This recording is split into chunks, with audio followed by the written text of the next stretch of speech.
SSC के exam से related आज एक बहुत बड़ी नोटिफिकेशन एसएससी की ऑफिशियल वेबसाइट पर आई है, जिसके बारे में हम आज डिटेल में बात करेंगे। एसएससी ने पिछली साल ही अपनी ऑफिशियल वेबसाइट पर जो है वो कैलेंडर पब्लिश कर दिया था। एक टेंटेटिव कैलेंडर था जिसमें ये क्लियरली लिखा गया था कि जो कंबाइंड ग्रेजुएट लेवल है यानी सीजीएल का जो एग्ज़ाम है 2025 का, उसका जो टीयर 1 है वो 22 अप्रैल 2025 को आने वाली थी। और साथ ही साथ जो क्लोजिंग डेट थी वो इस तरह से यहाँ पर मेंशन थी, और जो डेट और मंथ था एग्ज़ाम का वो यहाँ पर बेसिकली जून जुलाई मंथ तक कहा गया था कि एग्ज़ाम होगा। पर अब एक बहुत बड़ी अपडेट आई है सीजीएल के एग्ज़ाम से रिलेटेड। इस कैलेंडर के अकॉर्डिंग जो एसएससी सीजीएल का एग्ज़ाम था तो उसका जो नोटिफिकेशन आउट होनी थी वो 22 अप्रैल को होनी थी। ठीक है, ऑलरेडी आज जो है वो 16 तारीख हो चुकी है। तो अगर हम देखें अब बहुत ही मुश्किल लग रहा है जो भी आज ये अपडेट आई है उसके अकॉर्डिंग। तो चलिए अब आज हम ऑफिशियल वेबसाइट पर जाकर ही देखते हैं कि ये जो हमारे पास नोटिफिकेशन है वो क्या आई है। तो ये है आपके पास एसएससी की ऑफिशियल वेबसाइट। अगर आप यहाँ पर ध्यान से देखें तो ये नोटिफिकेशन जो है वो 16 अप्रैल को आई है।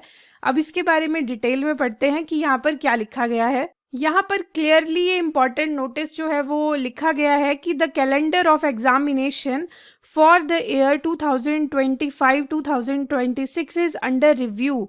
मतलब ये जो कैलेंडर है वो अब रिव्यू हो रहा है। The revised calendar of examination will be published shortly on the website और the of the commission, and all the candidates are therefore advised to keep a close watch on the website of the commission। तो यहाँ पर clearly एक चीज़ लिखी गई है कि जो कैलेंडर है वो रिवाइज हो रहा है। इट मीन्स जो डेट्स हैं अब वो चेंज हो सकती हैं। और सबसे बड़ी बात, अगर एक एग्ज़ाम की डेट चेंज हुई तो इसका मतलब है कि पूरा के पूरा जो कैलेंडर है वो पूरा के पूरा ही हिलने वाला है। जो एग्ज़ाम है अब वो पोस्टपोन आगे आगे होते जाएंगे।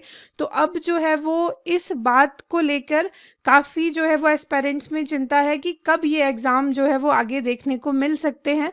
तो अब हमें क्या करना है, अपनी तैयारी तो अच्छे से करनी है।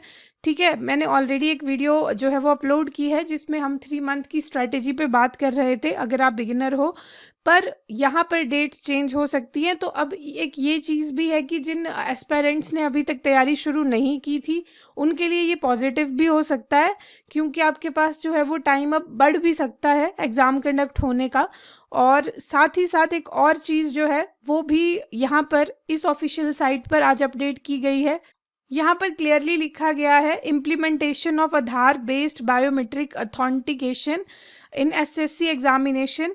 बेसिकली यहाँ पर क्या है, the commission has decided to implement Aadhaar based biometric authentication in its forthcoming examination. Accordingly candidate will be able to authenticate themself using Aadhaar at the time of online registration while filling up online application form for the examination and while appearing at the test center to take examination conducted by the commission from May 2025 onwards। ठीक है, तो basically ये जो आधार authentication है वो एक voluntary जो है वो आपके पास प्रोसेस है। पर यहाँ पर बेसिकली क्या है, इस तरीके से अब आधार बेस्ड बायोमेट्रिक ऑथेंटिफिकेशन जो है वो यहाँ पर ऐड कर रहा है एसएससी। और बाकी जो भी चेंजेस होंगे, देखो एक चीज़ है कि सिलेबस तो जो है वो सेम ही रहेगा, पर हाँ जो पैटर्न है वो भी चेंज हो सकता है। अब जो भी एसएससी अपडेट करेगा वो हम आगे आने वाली वीडियोस में आपको बता देंगे। अब हमें इस चीज़ पे फोकस करना चाहिए कि ऑब्वियसली कैलेंडर चेंज हो रहा है तो हो सकता है कि डेट्स जो है वो उसमें फेरबदल हो जाए, और इवन एक पेपर अफेक्ट हुआ तो सारे पेपर अफेक्ट होंगे। क्योंकि अब लास्ट ईयर भी जो हुआ उस चीज़ को भी 2024 का जो टीयर 2 था जिसमें जो सारी प्रॉब्लम रही, हो सकता है उस चीज़ को भी एसएससी जो है वो देख रहा हो और उस हिसाब से अब जो है वो नेक्स्ट एग्जामिनेशंस के लिए उस हिसाब से तैयारी की जा रही हो। तो अब जो है वो आपने किस चीज़ पे फोकस करना है, आपने अपनी तैयारी पे फोकस करना है। क्योंकि जब आएगी नोटिफिकेशन तो आपके पास इतना टाइम नहीं होगा। क्योंकि देखो अगर अप्रैल में नोटिफिकेशन आनी थी, ठीक है, तो एग्ज़ाम जो है वो जून जुलाई तक हो जाना था। तो आप सोचो आपके पास कितना कम टाइम था, सिलेबस कितना ज़्यादा है। तो अब इम्पॉर्टेंट है कि आप अपनी तैयारी पर फोकस करिए, और जो भी अपडेट होगी वो हम आपके साथ हमारे चैनल पर शेयर करेंगे। तो मिलते हैं हम नेक्स्ट वीडियो में, तब तक के लिए थैंक यू।